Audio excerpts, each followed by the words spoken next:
mind is magic, you know. In the doorway of a tiny house in the land of lavender, violets and roses bigger than my head. Ooh, ooh, ooh. We will find. Baik, dalam pertemuan hari ini izinkan saya akan sedikit menjelaskan kepada kalian semua, yaitu tentang Al-Quran dan hadis dan pembelajarannya yang berjudul Al-Quran sebagai pedoman hidup. Sini saya akan menjelaskan sedikit. Al-Quran dan hadis itu merupakan pedoman dan landasan bagi kaum muslimin dalam menjalankan kehidupan, karena di dalamnya terdapat berbagai aturan, baik yang berhubungan dengan aturan dunia maupun akhirat. Ajaran yang terkandung dalam Al-Quran membimbing manusia ke jalan yang benar dan tidak tersesat, sehingga manusia memiliki kepercayaan dan akidah yang benar dan lurus, peraturan dan hukum yang baik, serta alam mulia dan terpuji dalam mencapai kebahagiaan di dunia maupun di akhirat.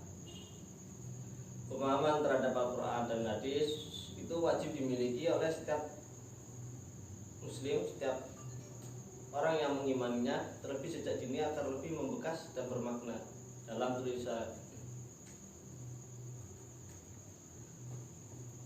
Allah telah menurunkan Al-Quran sebagai pedoman dan pembimbing manusia mencapai keberhasilan dunia dan akhirat.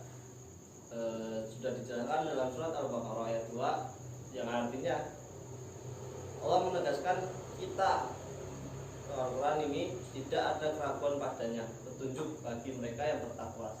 Jadi tidaklah masuk akal apabila manusia tidak berpedoman kepada Al-Quran, sebab hanya Allah yang mengetahui segalanya. Di dalam ayat tersebut merupakan penegasan Allah bahwa Al-Quran merupakan sesuatu yang mutlak sebagai petunjuk bagi orang yang bertakwa. Al-Quran juga disebutkan sebagai Al-Furqan atau pemisah antara yang benar dan yang salah. Al-Quran membimbing manusia pada jalan hidup yang lebih baik dan berkualitas. Selanjutnya, perlu senantiasa kita menyadari bahwa kehidupan di dunia hanyalah sementara. Akhiratlah yang menjadi tujuan akhir. Kehidupan sejati ada di sana. Untuk mencapai kebahagiaan di akhirat, Allah sudah menunjukkan jalannya melalui Al-Quran. Maka dari itu kita harus berpedoman atau berkeyakinan kepada Al-Quran itu sendiri.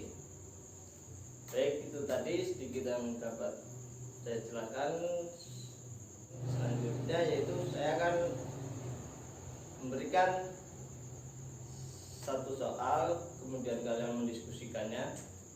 Pertanyaannya yaitu mengapa kita harus berpedoman kepada Al-Quran dan hadis? Ya, itu doang Pak. Ya, silakan kalian diskusikan terlebih dahulu. Saya beri waktu 5 menit. Pak, izin jawab Pak. Ya, silakan. Tadi kan pertanyaan mengapa kita harus berpedoman pada Al-Quran? Ya. Karena Al-Quran itu merupakan kitab suci yang diturunkan Allah untuk umatnya, terutama untuk umat muslim. Dan di Al-Quran itu terdapat semua perintah-perintah dan larangan yang telah diberikan oleh Allah. Mungkin itu Pak yang saya jawab. Ya, yang lain ada yang menambahkan?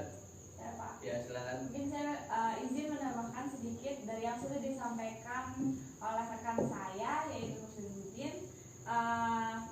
Mengapa kita harus berpedoman pada Al-Quran dan hadis? Tadi sudah disampaikan bahwasanya Al-Quran itu berisikan tentang larangan dan perintahnya untuk kita menjalani kehidupan. Nah, di dalam Al-Quran dan hadis itu juga terdapat hukum-hukum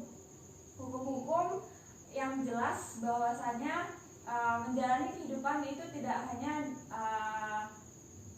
tentang dunia saja seperti itu. Jadi kita harus mengejar akhirat supaya supaya kalau sudah tidak di dunia itu supaya kita tuh selamat. punya supaya kita selamat di akhirat kelak. Seperti itu, Pak. Amin. Tadi ada yang ingin menambahkan? Enggak Pak, nggak bisa. Cukup Pak. Cukup, ya. Baik, kalau begitu jawabannya sudah benar ya. Ya, saya akan menjelaskan lagi sedikit. Jadi yang dimaksud sebagai pedoman itu adalah menjadikan Al-Quran tersebut sebagai solusi dan acuan dalam menyelesaikan seluruh masalah yang dihadapi oleh manusia. Ajaran yang terkandung pun akan membimbing manusia itu untuk ke jalan yang benar dan tidak akan tersesat, sehingga manusia memiliki kepercayaan dan akidah yang benar dan lurus, peraturan dan hukum yang baik, serta akhlak mulia dan terpuji dalam mencapai kebahagiaan dunia maupun akhirat. Baik, bagaimana? Apakah sudah paham semua? Paham Pak? Pak, alhamdulillah. Baik, cukup sekian yang dapat saya sampaikan dalam pertemuan hari ini. Kurang lebihnya saya mohon maaf. Ya, saya akhiri. Wabillahi taufiq wal hidayah. Wassalamualaikum warahmatullahi wabarakatuh. Waalaikumsalam warahmatullahi